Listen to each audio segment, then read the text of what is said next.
Hi dear students, ഇന്ന് നമ്മൾ discuss ചെയ്യാൻ പോകുന്നത് 10th CBSE മാത്സിന്റെ സെക്കൻഡ് ചാപ്റ്ററായ പോളിനോമിയൽസ് ആണ്. ഇപ്പോൾ പോളിനോമിയൽസിനകത്ത് നമ്മൾ ലീനിയർ പോളിനോമിയൽ പഠിച്ചു. അതിന്റെ സീറോസ് ഓഫ് പോളിനോമിയലിന്റെ ഗ്രാഫ് വരയ്ക്കാൻ ഡിസ്കസ് ചെയ്തു. ക്വാഡ്രാറ്റിക് പോളിനോമിയൽ എന്താണെന്ന് പറഞ്ഞു. ക്വാഡ്രാറ്റിക് പോളിനോമിയലിന്റെ സീറോസ് ഓഫ് ദ പോളിനോമിയൽ കണ്ടുപിടിക്കാൻ നമ്മൾ ഗ്രാഫ് എക്സ്പ്ലെയിൻ ചെയ്തു അല്ലേ. ഇവിടെ നോക്കിക്കേ, y is equal to X cube minus 4x അല്ലേ. അപ്പം ഇതെന്താണ്? ഡിഗ്രി എന്താണ്? 3 ആണ് അല്ലേ. അതുകൊണ്ട് ഇതൊരു ക്യൂബിക് പോളിനോമിയൽ ആണ്. അപ്പം ക്യൂബിക് പോളിനോമിയലിന്റെ സീറോസ് ഓഫ് ദ പോളിനോമിയൽ കണ്ടുപിടിക്കാൻ ഗ്രാഫിക്കൽ മെത്തേഡ് വഴി എങ്ങനെ ചെയ്യുമെന്നാണ് നമ്മൾ ഈ ക്ലാസ്സിൽ ഡിസ്കസ് ചെയ്യുന്നത്. ഓക്കെ, അപ്പം നോക്കിയേ, y equal to X cube minus 4x. Graph വരയ്ക്കണമെങ്കിൽ നമുക്ക് എക്സും വൈയും വേണം അല്ലേ. അപ്പോൾ ഇതിനകത്ത് എക്സിന് വാല്യൂസ് ഇട്ട് കൊടുക്കണം. അപ്പം നോക്കിക്കേ, എക്സ് ഈക്വൽ ടു ഞാൻ -2 എന്ന് കൊടുക്കുന്നു. അപ്പോൾ y ഈക്വൽ ടു എന്ത് വരും? -2ൻ്റെ ക്യൂബ് -4 ഇൻറ്റു -2 അല്ലേ. അപ്പോൾ എന്ത് വരും? ഈ -2ൻ്റെ ക്യൂബ് നോക്കിയേ, എങ്ങനെ? -2 ഇൻറ്റു -2 ഇൻറ്റു -2 അല്ലേ. ഈ -2ഉം ഈ -2 കൂടെ ചേരുമ്പോൾ എന്താവും? +4 ആവും. വീണ്ടും ഇൻറ്റു ഒരു -2 ഉണ്ടല്ലോ. അപ്പൊ ഇത് രണ്ടും കൂടി ചെയ്യുമ്പോൾ എന്ത് വരും? -4 2s are 8. ക്ലിയർ? അപ്പൊ -2ൻ്റെ ക്യൂബ് നമുക്ക് എങ്ങനെ എഴുതാം? -8. ഇനി ഇവിടെ ഒരു മൈനസ് ഉണ്ട്, ഇവിടെ ഒരു മൈനസ് ഉണ്ട്. രണ്ടും കൂടെ മൾട്ടിപ്ലൈ ചെയ്യുമ്പോൾ എന്താവും? +4 2s are 8. അപ്പൊ എന്ത് വരും? 0. അപ്പൊ നമുക്കൊരു ടേബിൾ വരച്ചു വെക്കാം, അതിനകത്ത് എഴുതാം വാല്യൂസ്.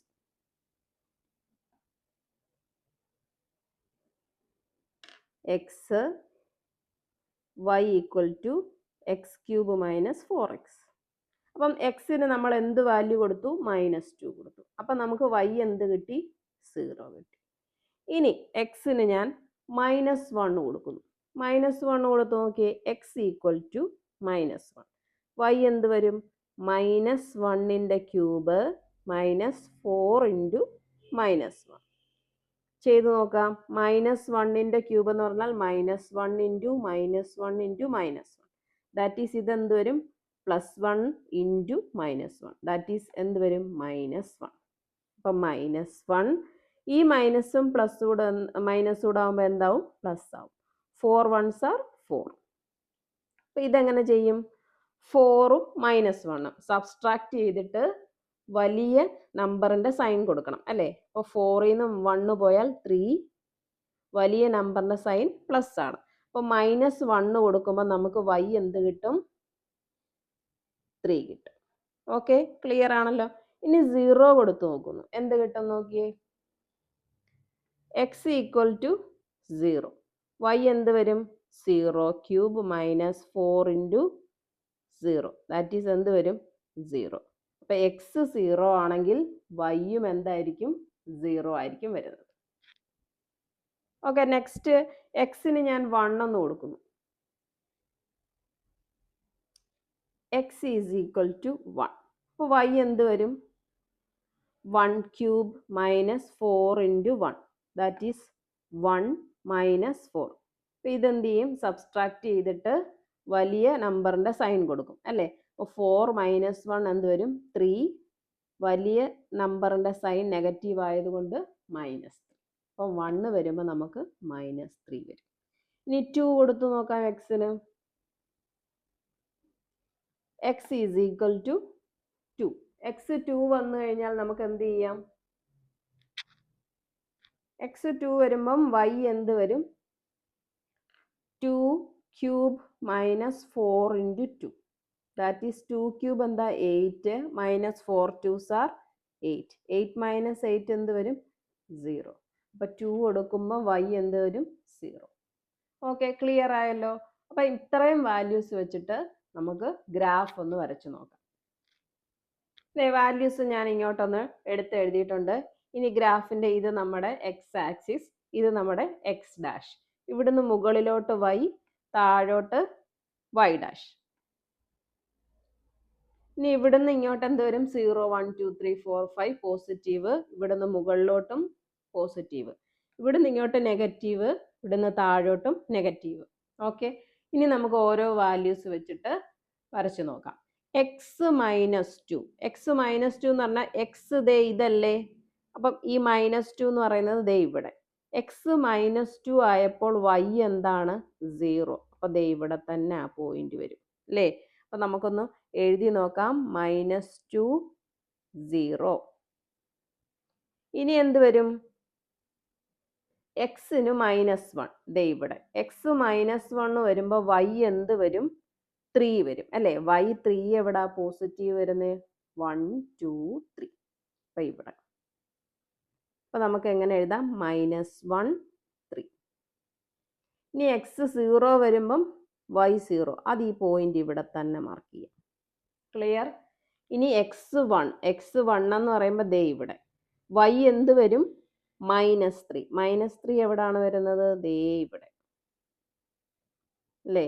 അപ്പോൾ എഴുതി കഴിഞ്ഞിട്ട് ആ കോർഡിനേറ്റ് അങ്ങ് അടയാളപ്പെടുത്തിക്കൊള്ളുക. അപ്പം നമുക്ക് പെട്ടെന്ന് മനസ്സിലാവും. ഇനി x2 ആണ്. x2 ആകുമ്പോൾ y എന്തായിരിക്കും? 0 ആണ്. അപ്പം എന്തേ ഇവിടെ തന്നെ വരും 2 0.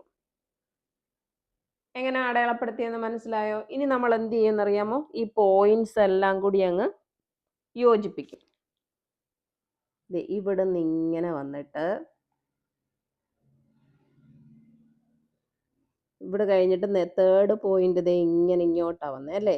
ഇവിടുന്ന് പിന്നെ എന്ത് ചെയ്തു? ഇങ്ങോട്ട് വന്നു.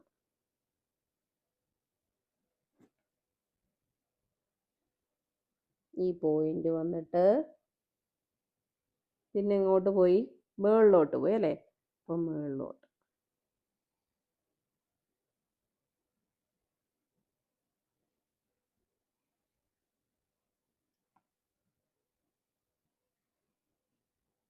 ക്ലിയർ ആയല്ലോ? നമ്മുടെ പിക്ചർ ഇങ്ങനെ വരും. ഇനി നമുക്ക് എന്താ കണ്ടുപിടിക്കണ്ടേ?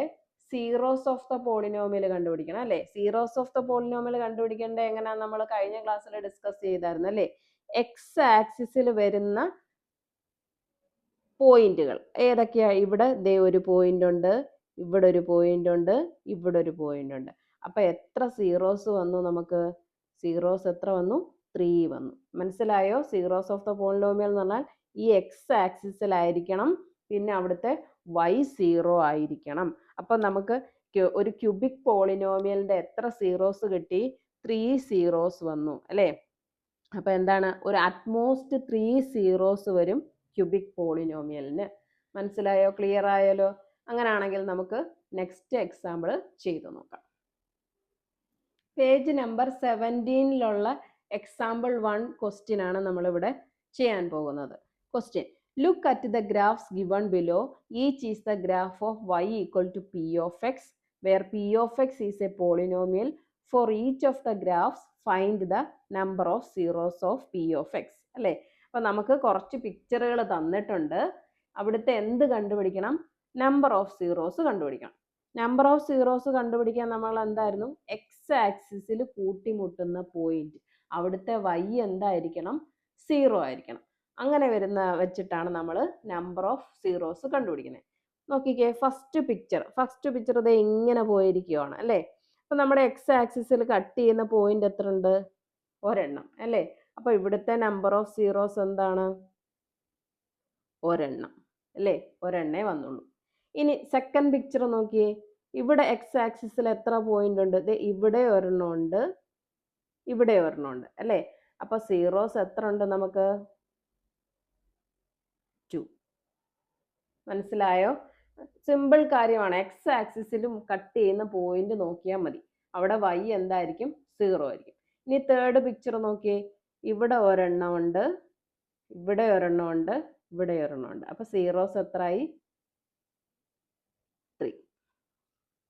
ഇനി ഫോർത്ത് പിക്ചർ നോക്കിയേ. ഫോർത്ത് പിക്ചറിൽ നോക്കിയേ, കട്ട് ചെയ്തത് ഇവിടെ ഒരെണ്ണം ഉണ്ട്. പക്ഷെ ഇത് നമ്മൾ കണക്ക് കൂട്ടുവോ? ഇവിടെ നോക്കുവോ? ഇല്ല, ഇത് എടുക്കത്തില്ല. കാരണം ഇത് ഈ എക്സ് ആക്സിസിലാണോ കട്ട് ചെയ്യുന്നത്? അല്ല, നമ്മുടെ y ആക്സിസിലാണ് കൂട്ടിമുട്ടുന്നത്. അപ്പൊ ഇത് നമ്മൾ നമ്പർ ഓഫ് സീറോസ് ആയിട്ട് എടുക്കത്തില്ല. പിന്നെ ഏതെടുക്കും? ഇതെടുക്കും. അപ്പൊ ഇവിടെ എത്ര നമ്പർ ഓഫ് സീറോസ് ഉണ്ട്? സീറോസ് എത്ര എണ്ണം ഉണ്ട്? ഒരെണ്ണം. ഇനി നെക്സ്റ്റ് ഫിഫ്ത്ത് പിക്ചറിൽ എത്ര സീറോസ് ഉണ്ടെന്ന് നോക്കിയേ. ഇവിടെ നിന്ന് ഇങ്ങനെ വന്നിട്ട് ഇവിടെ മാത്രമേ കട്ട് ചെയ്യുന്നുള്ളൂ അല്ലേ. ഇവിടെ മാത്രമേ എക്സ് എക്സിൻ്റെ കോർഡിനേറ്റ് ഉള്ളൂ, വൈ 0. അപ്പോൾ ഇവിടുത്തെ 0 എത്ര വരും? 0 ഈസ് ഈക്വൽ ടു ഫസ്റ്റ്. ഇനി 6th പിക്ചർ നോക്കിയേ. ഇത് ഇങ്ങനെ വന്നിട്ട് ഇങ്ങനെ പോയേക്കുന്നു. ഇവിടെ എവിടെ കട്ട് ചെയ്യുന്നത്? ഇവിടെ ഒരെണ്ണം ഉണ്ട്, ഇവിടെ ഒരെണ്ണം ഉണ്ട്, ഇവിടെ ഒരെണ്ണം ഉണ്ട്, ഇവിടെ ഉണ്ട് അല്ലേ? അപ്പോൾ എത്ര ഉണ്ട്? 1 2 3 4. അപ്പോൾ ഇവിടെ എത്ര സീറോസ് ഉണ്ട്? 4 സീറോസ് ഉണ്ട്. മനസ്സിലായോ എങ്ങനെയാ ചെയ്തതെന്നുള്ളത്? ഈ മാർക്ക് ചെയ്ത് വെച്ചേക്കുന്ന പോയിന്റ് എണ്ണി എഴുതിയാൽ മതി നമ്പർ ഓഫ് സീറോസ് കണ്ടുപിടിക്കാൻ. ഓക്കെ, ക്ലിയർ ആണല്ലോ? അങ്ങനെയാണെങ്കിൽ നമുക്ക് എക്സർസൈസ് ക്വസ്റ്റ്യൻസ് 2.1 ചെയ്തു നോക്കാം. Question: the graphs of y equal to p of x are given below. Find the number of zeros of p of x. അല്ലേ? ഇതേ നമുക്ക് വീണ്ടും 6 ഗ്രാഫ് തന്നിട്ടുണ്ട്. ഇതിലെ നമ്പർ ഓഫ് സീറോസ് എത്ര ആണെന്ന് എഴുതണം. ഫസ്റ്റ് പിക്ചർ നോക്കിയേ. ദേ ഇവിടെ ഇങ്ങോട്ടാണ് പോയേക്കുന്നത് അല്ലേ? ഇത് നമ്മുടെ എവിടെ കട്ട് ചെയ്യുന്നേ? വൈ ആക്സിസിലാണ് കട്ട് ചെയ്യുന്നത് അല്ലേ? അപ്പോൾ ഇവിടെ നമ്പർ ഓഫ് സീറോസ് ഉണ്ടോ? ഇല്ല. നമ്മൾ എങ്ങനെയായിരുന്നു പറഞ്ഞേ? എക്സ് ആക്സിസിൽ കട്ട് ചെയ്യണം അല്ലേ? അപ്പം നമ്പർ ഓഫ് സീറോസ് ഇല്ല. അപ്പം നമുക്ക് എന്തെഴുതാം? No zeros. ഓക്കെ, ഇനി സെക്കൻഡ് പിക്ചർ നോക്കിയേ. സെക്കൻഡ് പിക്ചറിൽ ഇങ്ങനെ വന്ന് ഇവിടെ പോയി. അപ്പോൾ അത് ഈ വൈ ആക്സിസിലും കട്ട് ചെയ്തിട്ടുണ്ട്, എക്സ് ആക്സിസിലും കട്ട് ചെയ്തിട്ടുണ്ട്. പക്ഷെ നമുക്ക് എന്ത് മതി? എക്സ് ആക്സിസിൽ മതി അല്ലേ? അപ്പോൾ ഇവിടുത്തെ സീറോസിൻ്റെ എത്ര എണ്ണം? 1. ക്ലിയർ ആയല്ലോ? ഇനി നെക്സ്റ്റ് നമുക്ക് എന്ത് നോക്കണം? തേർഡ് പിക്ചർ നോക്കിയേ. ഇവിടുന്ന് ഇങ്ങനെ വന്നു, ഇവിടെ ഒരെണ്ണം കട്ട് ചെയ്തു, ഇവിടെ കട്ട് ചെയ്തു, ഇവിടെ കട്ട് ചെയ്തു. അപ്പോൾ എക്സ് ആക്സിസിൽ എത്ര എണ്ണം കട്ട് ചെയ്തു? 3 എണ്ണം കട്ട് ചെയ്തു അല്ലേ? അപ്പോൾ സീറോസ് എത്ര എണ്ണം ഉണ്ട്? 3 എണ്ണം ഉണ്ട്. എളുപ്പമല്ലേ കണ്ടുപിടിക്കാൻ? എക്സ് ആക്സിസിൽ വരുന്ന പോയിന്റ് കണ്ടുപിടിച്ചെഴുതിയാൽ മതി. അവിടെ വൈ എന്തായിരിക്കും? 0 ആയിരിക്കും. ഇനി ഫോർത്ത് പിക്ചർ നോക്കിയേ. ഇവിടെ ഒരെണ്ണം കട്ട് ചെയ്തിട്ടുണ്ട്, ഇവിടെ ഒരെണ്ണം കട്ട് ചെയ്തിട്ടുണ്ട് അല്ലേ? അപ്പം നമുക്ക് സീറോസ് എങ്ങനെ എഴുതാം? എത്ര സീറോസ് ഉണ്ട്? 2 സീറോസ് ഉണ്ട്. ഇനി അടുത്ത പിക്ചർ നോക്കി. 5ാമത്തെ പിക്ചർ. ഇങ്ങനെ വന്ന് ഇങ്ങനെ പോകുന്നു അല്ലേ? എവിടൊക്കെയാണ് കട്ട് ചെയ്യുന്നത്? 1 2 3 4. 4 കട്ട് ചെയ്യുന്നുണ്ട് അല്ലേ? അപ്പം നമുക്ക് സീറോസ് എങ്ങനെ എഴുതാം? Zeros is equal to 4. ഇനി നെക്സ്റ്റ് സിക്സ്ത്തിൽ എത്ര വന്നു? 1 2 3 അല്ലേ? നമ്മൾ ഇതെടുക്കുമോ? ഇല്ല. ഇത് എവിടെയാണ്? വൈ ആക്സിസിലാണ്. അപ്പം അത് എടുക്കത്തില്ല. അതുകൊണ്ട് 1 2 3. അപ്പോൾ ഇവിടുത്തെ സീറോസ് എത്ര ആണ്? 3. അപ്പം നമ്മുടെ എക്സർസൈസ് 2.1 ക്വസ്റ്റ്യൻ കംപ്ലീറ്റ് ആയിരിക്കുകയാണ്. അപ്പോൾ നമ്പർ ഓഫ് സീറോസ് കണ്ടുപിടിക്കാൻ മനസ്സിലായെന്ന് വിചാരിക്കുന്നു. നമുക്ക് ഇന്നത്തെ ക്ലാസ് ഇവിടെ വെച്ച് വൈൻഡപ്പ് ചെയ്യാം. എൻ്റെ ക്ലാസ് ഇഷ്ടപ്പെട്ടെങ്കിൽ ലൈക്ക് ചെയ്യുക, ഷെയർ ചെയ്യുക, സബ്സ്ക്രൈബ് ചെയ്യുക. Thank you.